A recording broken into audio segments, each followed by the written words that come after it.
called Haloyamla Yahapwa Bahasham Yahapashai Bahasham Racha Kodash Brakata Yahapwa Brakata Yahapashai Brakata Racha Kodash Bahasham Yahapashai Bahasham Racha Kodash Shalom and double honors to the elder apostles of Great Millstone. Shalom to the Akim Wa Akwath. Shalom. I just want to make a quick video doing a quick follow-up to the last video we just did about the daylight savings time. You know, Esau Edom, he's trying to bottle up as much time. He's trying to extend the day even longer with the daylight savings time.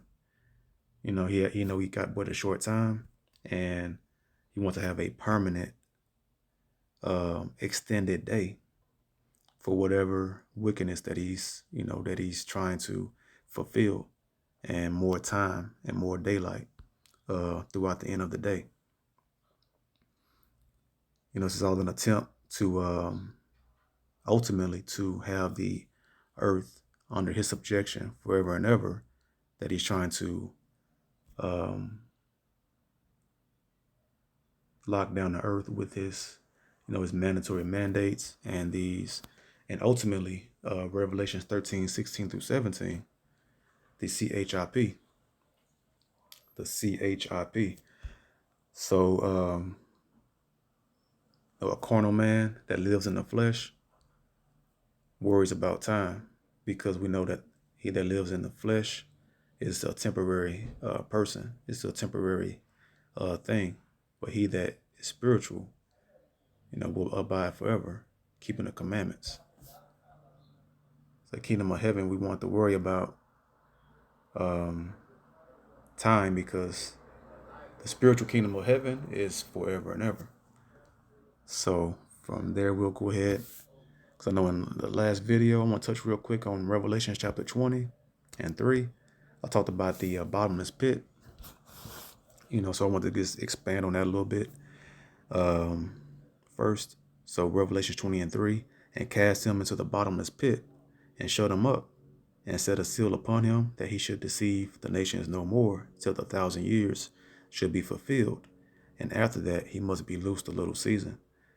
So Rome fell in AD 300, and then for about 1,000 years, as the prophecy had predicted, that he would be out of rulership for 1,000 years and not deceive the nations. And that's called the Dark Ages, the Middle Ages. And he came out around 1300, 1400, and came back out. And he's loose for that little season. So it's a short time now that he's in to rule, and he knows this. And that's why he's scrambling like crazy right now to go ahead and try to establish his new world order, to be able to have he's trying to create his own kingdom of heaven forever. But it's a temporary thing, because it's all carnal efforts, and the kingdom of heaven is spiritual, and it's going to be forever. So I want to explain that bottomless pit. That's being Europe, because the Most High, he has chosen multiple, the landmass, the earth continental landmass. Every nation has their own pit, and this proves that in 2nd Ezra chapter 5 and 24. And of all lands of the whole world, thou hast chosen thee one pit, and of all the flowers thereof, one lily. So this is going into things that the Most High's favorite things on the earth. And the Most High's favorite flower is a lily. And then of all the lands of the earth, thou hast chosen thee one pit. So that one pit flowing with, that one land flowing with milk and honey is Jerusalem, the landmass, and his chosen people that he put in his chosen land, and his chosen pit is are the Israelites, to live and enjoy his favorite pit, his favorite piece of land, Jerusalem. So he wanted to expand on that in case anyone may have been confused about how Europe is a pit. So land masses are pits. A country is a pit. And why is Europe referenced as a bottomless pit? Because over there in Europe today, everything that Europe get, they have to import everything. They don't export anything but cars. They create things, that they create exports with their hands through through the materials, but the earth doesn't yield its fruit over there. And that's a prophecy of Cain, who Cain is the forefather of Esau, and Esau, the descendants of Esau, are the so-called Edomites, the so-called white race. So in Genesis chapter 12 and chapter 4, verse 12. When thou tillest the ground, meaning, agriculture and farming, it shall not henceforth yield unto thee her strength. And that's talking about the crops. A fugitive and a vagabond shalt thou be in the earth. So this touches on everything a lot. It proves who Esau Edom is, and today who he is, because who's a fugitive today? A fugitive is someone that escapes justice. He just tells everybody to forget about the past, forget about slavery. He tells us that. But yet, if anything happens to him, he's very proud and demanding and commanding justice for himself and his people. He don't tell people he don't forget about things done to him, but he want his crimes to be forgiven and just let go. Ultimate devil and deceiver. And then the vagabond is someone that doesn't have a home. He basically homeless. That's why he's dwelling in all these lands. He's calling themselves, he naming these lands, but there were original people of those lands like Australia, Europe, and chiefly the Israelites over here in America. And then, well, I say chiefly the Israelites, and then this was our land first, our Northern Kingdom brothers, the so-called Hispanics and Native Americans, and then also the the land flowing, the pit flowing with milk and honey, Jerusalem, and they are inhabiting that, calling themselves Jewish, still in our land. So yeah, so in these you want to get a translation comparison on this one, you can do so. But a lot of the dark mysteries, you don't want to get a translation comparison because it goes off. The plain things like this verse is more plain, so it's good to get certain modern English translations because these give a greater insight to certain plain scriptures. So the NLT right here, new Living Translation, right here it says, "No longer will the ground yield good crops for you, no matter how hard you work. From now on, you will be a homeless wanderer on the earth." That's that fugitive and that vagabond.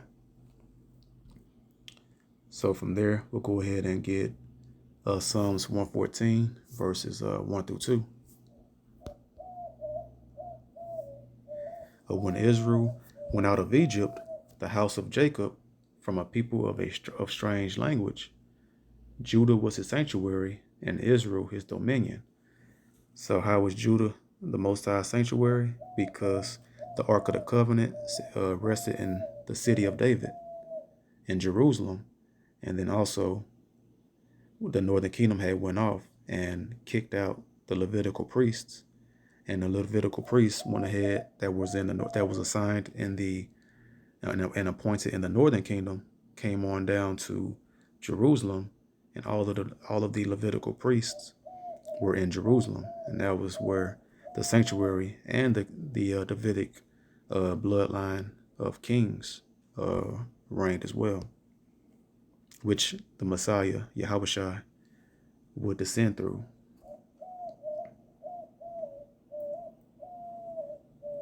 And real quick, Revelations chapter 22 and verse 16.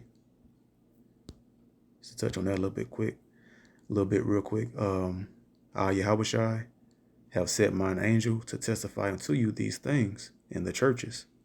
I am the root and offspring of David. So that's that Alpha and Omega. Alpha meaning beginning, Omega meaning end.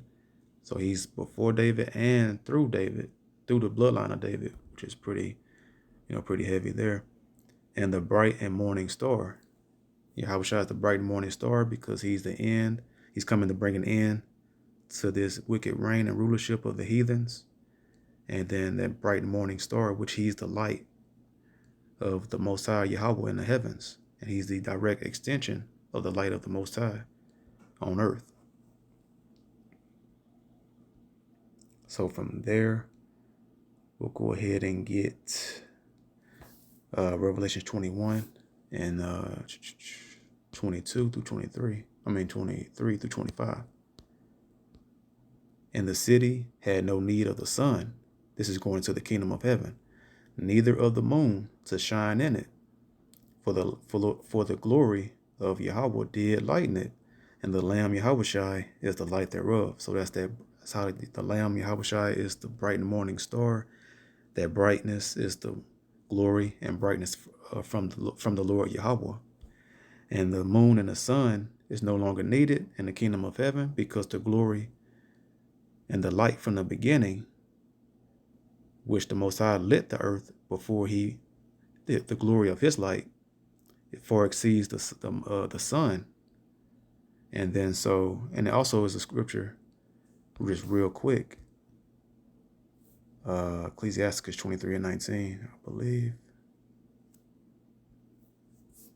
Such a man only feareth the eyes of men, and knoweth not that the eyes of the Most High Power Yahweh are 10,000 times brighter than the sun, beholding all the ways of men, and considering the most secret parts.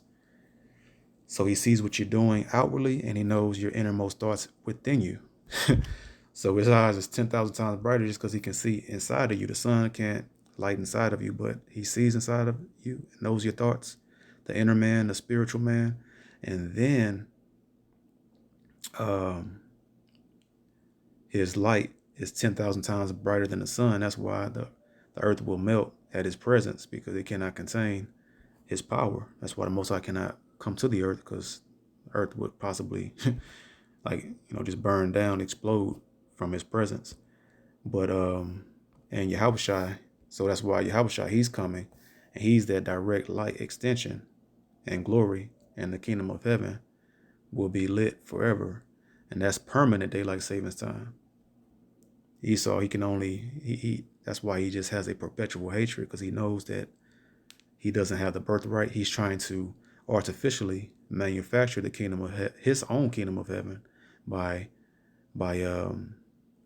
chipping up everybody and having control that way. He wants to be like the Most High and control the people the way the Most High has control of everything. Of course, Esau won't be able to do that, but that's just his infinite, profane, wicked spirit that wants to always just try to come up against the Most High. Verse 24, and the nations of them which are saved shall walk in the light of it, and the kings of the earth do bring their glory into it and honor into it. So a Christianity person will read this and say, see, all nations will be saved. No, it's going to be a lot of people judged, a whole lot of heathen, and then 2/3 of the nation of Israel. A remnant of the Israelites will be saved for the kingdom of heaven to enjoy. The nations, the heathen nations of them that are saved shall walk in the light of it, because they destroyed the earth, and the Israelites, the remnant 1/3, the Israelites are not rebuilding the earth. The heathen have destroyed the earth, and they will rebuild it. They're going to be saved for servitude as slaves and handmaids, as Isaiah 14 verses 1-2 states. And the kings of the earth do bring their glory, and this gives an further explanation of why these nations, a portion of them, will be saved. And the kings of the earth do bring their glory and honor into it. When you bring your glory and honor into another nation, that's a form of subjection and servitude. They will be paying tribute to the Israelites day and night. Well, non-stop, constantly. Verse 25, and the gates of Israel, and the gates of it shall not be shut at all by day, for there shall be no night there. So there's night in the carnal rulership of the heathen, and then there will not be there will not be night, there will not be darkness in the kingdom of heaven forever and ever, in the spiritual kingdom of heaven. From there, we'll go ahead and read Revelations chapter 12 and 12. Therefore rejoice, ye heavens, and ye that dwell in them. Woe to the inhabitants of the earth and of the sea, for the devil is come down unto you, having great wrath, because he knoweth that he hath but a short time. So this daylight savings time and all the other things he's doing, rushing and scrambling in a very sloppy manner, shows that, he know he got but a short time. All the things he's doing is proving further who the devil is. He's the devil. It's further proven because his actions are just proving that, that he's that man in the end days that's ruling, and he's rushing and speeding up and rushing everything. And when you know what happens when you rush, you make mistakes. And social media, they all over social media, the people are exposing all of his sloppy, hypocritical ways, contradicting ways. And that veil, that man of sin is being revealed partially through social media. And everybody's starting to wake up and realize that this is a damn devil. He's a deceiver. He's a liar. He's a criminal and he's a murderer. He only wants to do things wickedly and wants to destroy the people. Because the elites of the wicked elite rulers, the so-called white man, he enjoys the finest and the choicest of everything. Food, land, everything. And then he gives everybody else fast food. A fast food restaurant on every corner, which is garbage, and it has some very satanic creations of this food and this in the fast food joints that I won't go to really in this video. But yeah, it's very disturbing and very abominable and very terrible, actually. But yeah, I won't go into that in this video. Yeah, just kind of thinking about that, it's kind of crazy, man. It's gonna get me off the topic a little bit, but from there, we'll go to Job 20 and 5.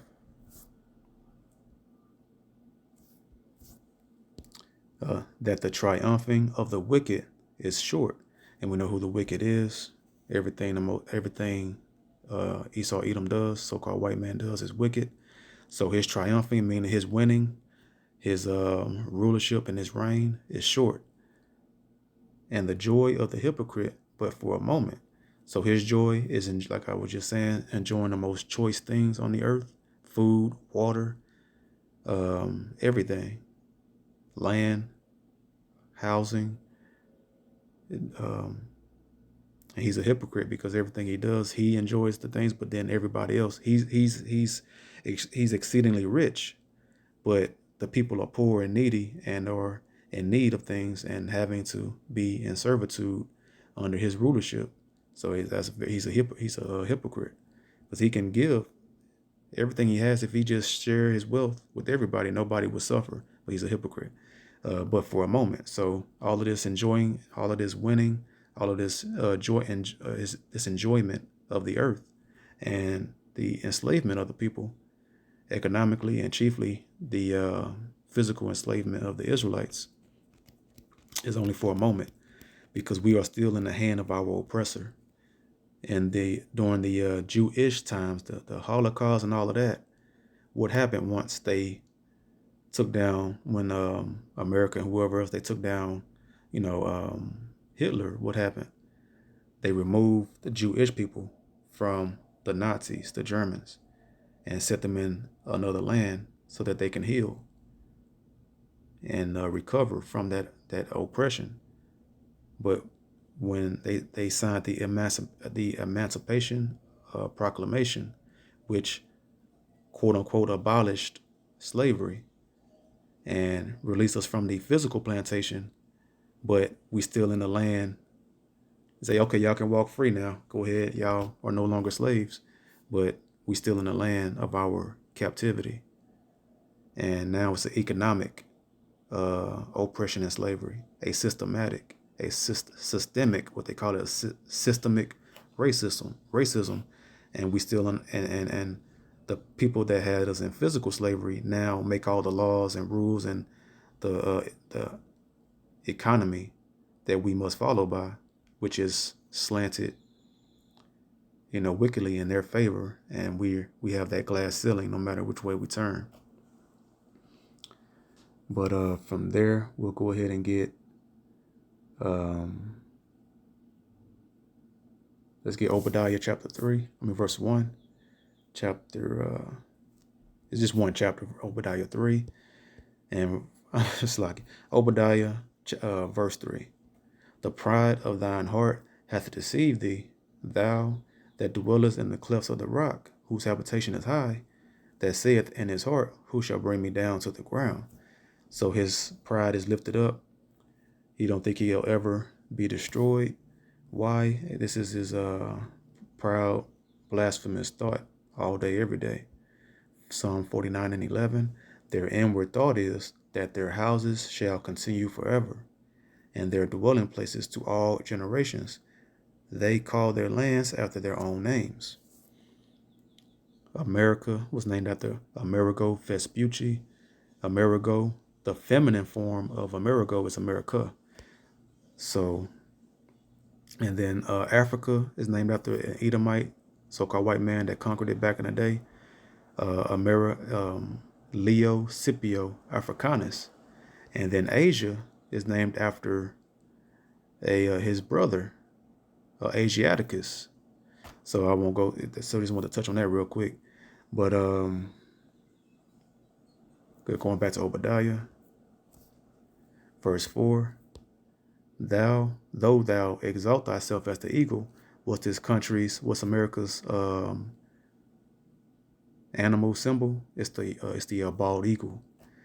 Though thou exalt thyself as the eagle, and though thou set thy nest among the stars, how does he do that? With the satellites in the heavens, and then also spiritually and physically with his nest. He is on top of us, the Israelites. The stars are the Israelites. And real quick to prove that, Revelation chapter 12 and verse 1. And there appeared a great wonder in heaven, a woman clothed with the sun and the moon under her feet.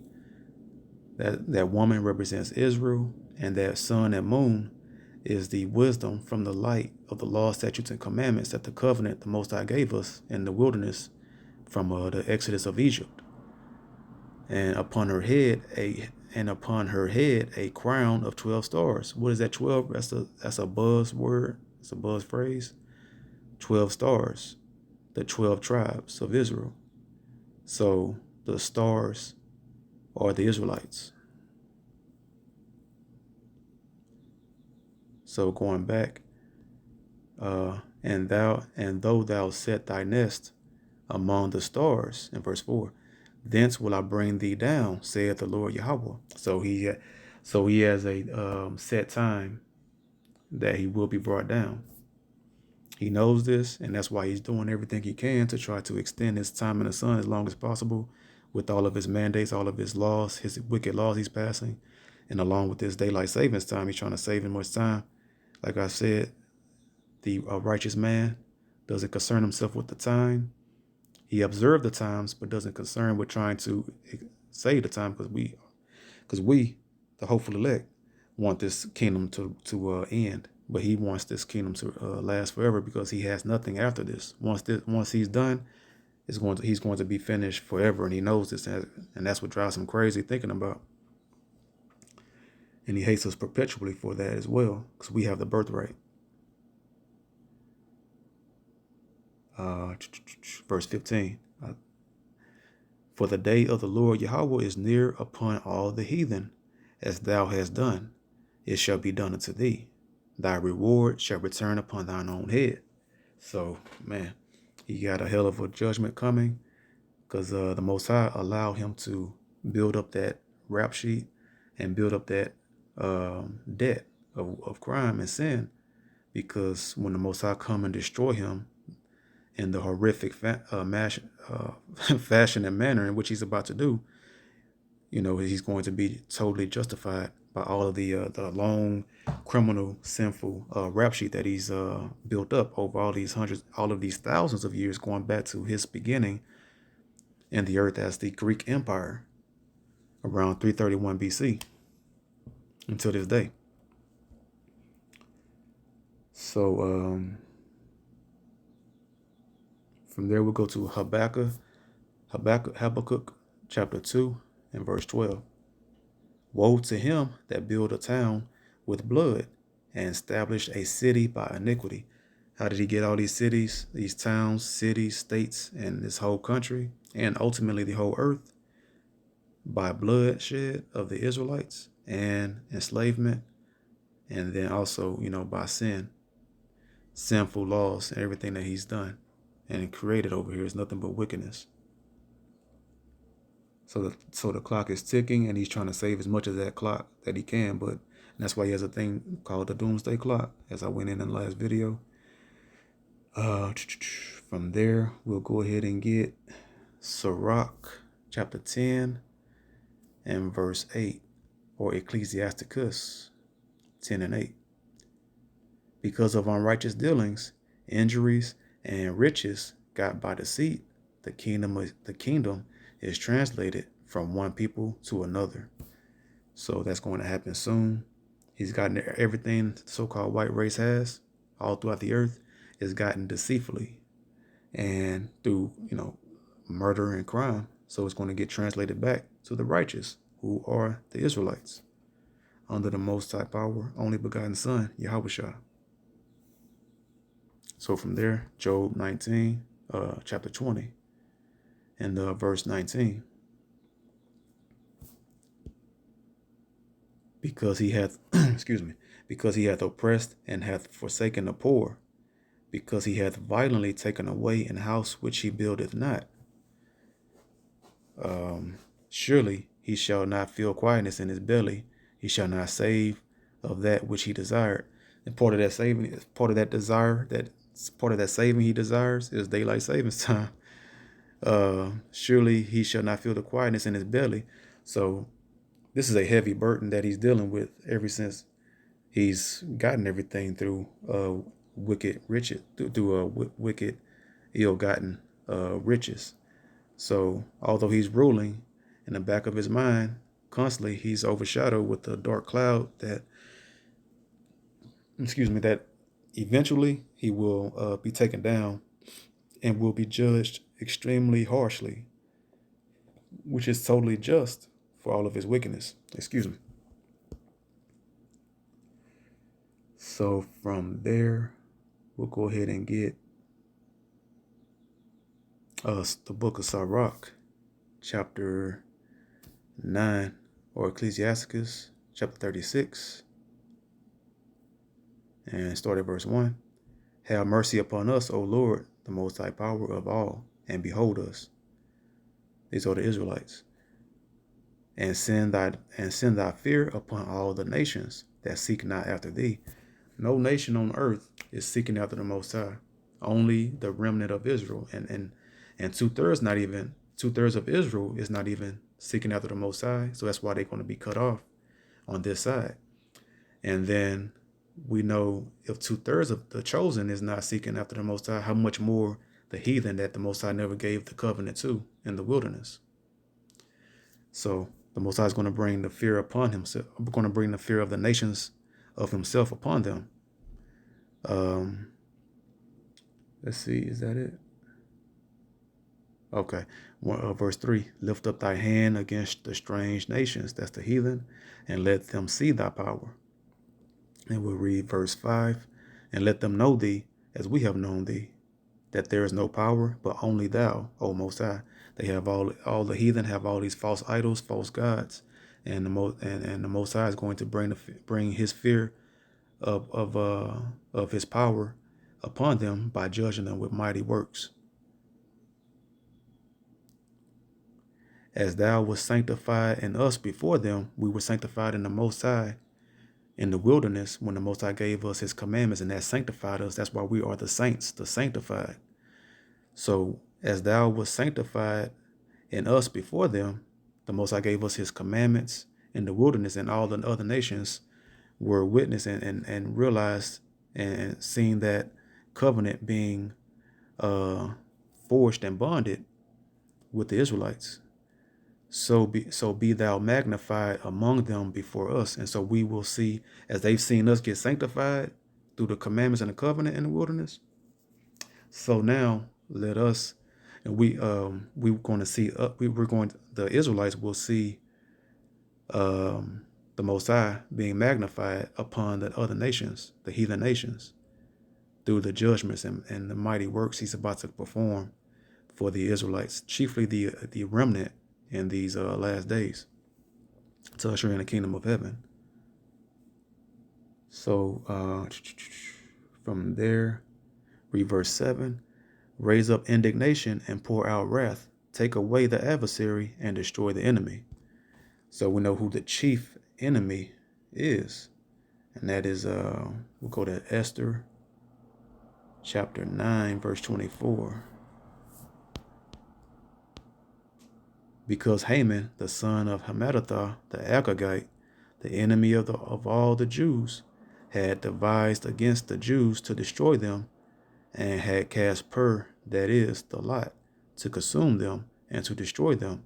But when Esther came before the king, and that's the king of the Persians, because Esther was ended up being married. The Persian king chose Esther to marry her of all the women throughout his rulership that was of the Israelites. But when Esther came before the king, he commanded by letters that his wicked device, which he had devised against the Jews, should return upon his own head, and that he and his sons should be hanged on the gallows.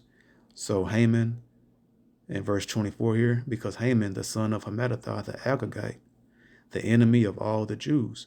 Now Agag is that's the bloodline of the so-called royal.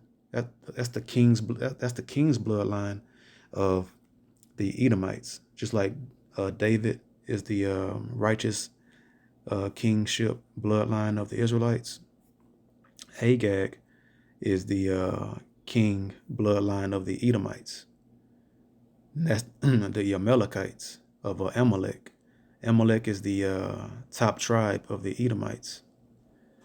So just like Judah is the top tribe of the Israelites, and then within the tribe of Judah, the king bloodline is through David. So Agag is the Amalek is the top tribe of the Edomites, and then Agag is the king bloodline of the top tribe of the Amalekites, because Amalek is the top tribe of the Edomites. So hopefully hopefully y'all can follow me on that and understand where I'm going with on that. But let's go to real quick Genesis chapter 36. So verse 1, now these are the generations of Esau, who is Edom, the Edomites. So this is the chapter going into that. So in verse 4 here, it says, and Adah bare to Esau. Adah was one of Esau's wives. And Adah bare to Esau Eliphaz. And Bashemoth bare Reuel. So I want to get, so Eliphaz is the son of Esau. And then when you go down further,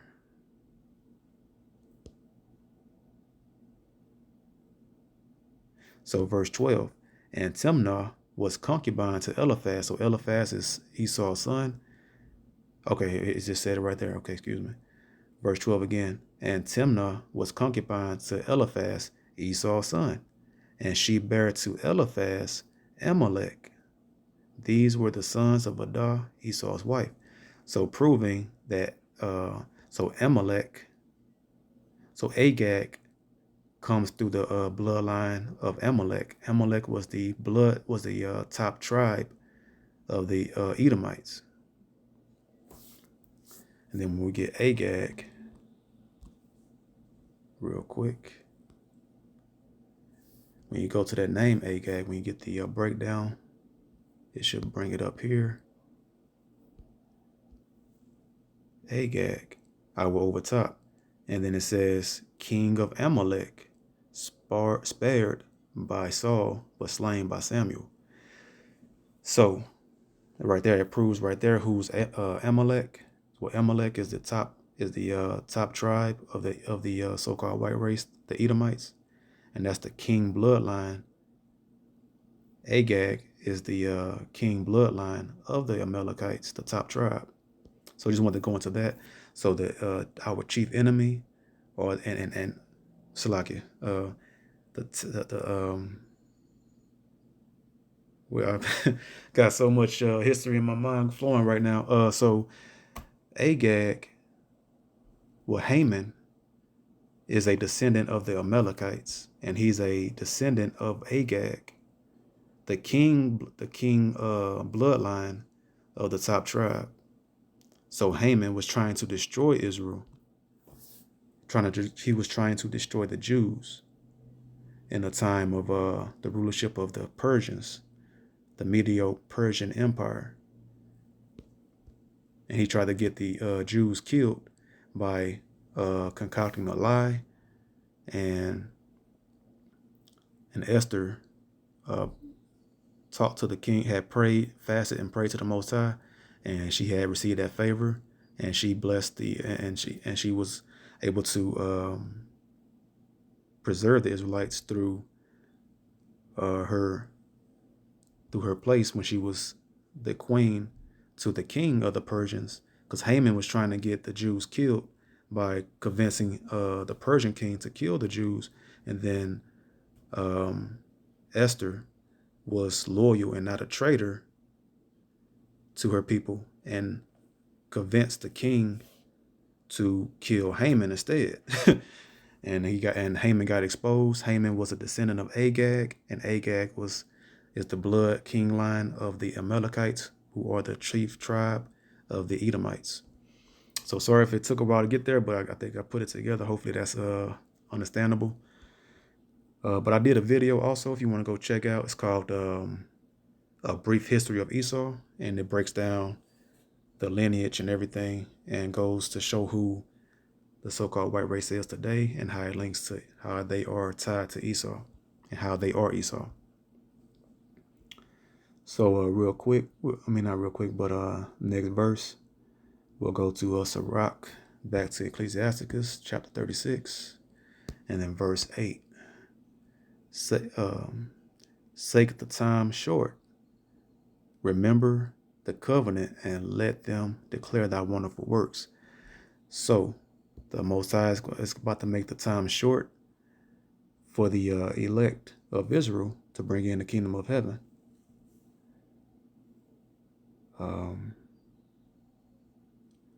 So we'll get Matthew 24 and 22. And except those days should be shortened, there should no flesh be saved. But for the elect's sake, those days shall be shortened. So the Most High is going to shorten the days, and he has shortened the days, because no one could have ever thought that World War III would be happening, and then how the earth got shut down and everything is microwaving. Just 2 short years ago, everybody was still, 2 years or some change, everyone was still thinking about their entrepreneurial and business and life goals 5, 10 years, 15, 20 years down the road. No one ever saw this coming. And now the society had longevity on their mindset, on their mind, to now actually, even the most proud blasphemer who don't believe in the scriptures can kind of start seeing, like, these things that are happening. They've heard about all of these things, throughout their life, but they just, scoff at it. Everyone can start to see that these are biblical things that are occurring and happening in the earth. And so times have changed drastically in 2 short years. And that's the Most High. That's the prophecy being fulfilled right now, that the Most High is going to shorten those days. Because things are drastically different from 2.5 years ago until now. So many things have happened in a very, very short period of time. And that's the days being shortened. There's a lot happening. From there, we'll get Sirach 36:9, continuing on. Let him that escapeth be consumed by the rage of the fire. That's some thermonuclear missiles coming. And let them perish that oppress the people. We know that who chiefly oppresses the people? Esau, Edom, along with all the other nations with them as well. So Psalms 12 and verse 5, for the oppression of the poor, for the sighing of the needy, now will I arise, saith the Lord Yahweh, Bahashem Yahushai. I will set him in safety from him that puffeth at him. That puffeth going into pride and rising up in pride. And we know who does that. Esau, Edom, so-called white man, against us day and night. So from there, back to Ecclesiasticus chapter 36 and verse 10, smite and sunder the heads of the rulers of the heathen that say, there is none other but we. They're proud, thinking that they have the strength of their hand through their own will, but it's all of the Most High allowing them to do that, because we are just to be punished and chastened for a season by the heathen. And then the Most High is for our correction and not for our permanent destruction, but for our correction. Verse 11, gather all the tribes of Jacob together and inherit thou them as from the beginning. So the Most High going to gather the tribes, and we're going to inherit the heathen as the Most High had intended from the beginning. And from there, we'll go to Psalms 2 and 8. Psalms 2 and 8. Ask of me, and I shall give thee the heathen for thine inheritance, and the uttermost parts of the earth for thy possession. So the Most High say, ask of me, and I will give you these heathen for inheritance. And so that's what's going to happen in the end. And Esau knows this, and that's why he's scrambling, trying to stop it from happening. But that's, obviously a failed attempt. And then from there, 36 and 12 in Sirach. O Lord, have mercy upon the people that is called by thy name, and upon Israel, the Israelites, whom thou hast named thy firstborn. So the firstborn received the main portion of the earth, and then we will rule forever and ever. Daylight savings time is just a weak and feeble attempt by Esau to save as much time as possible, because he had but a short time, and the Israelites are not concerned with time. We actually want this thing to speed up, and hope, and hoping that we can be beamed up in the chariots and enjoy the kingdom of heaven forever and ever without worrying about time.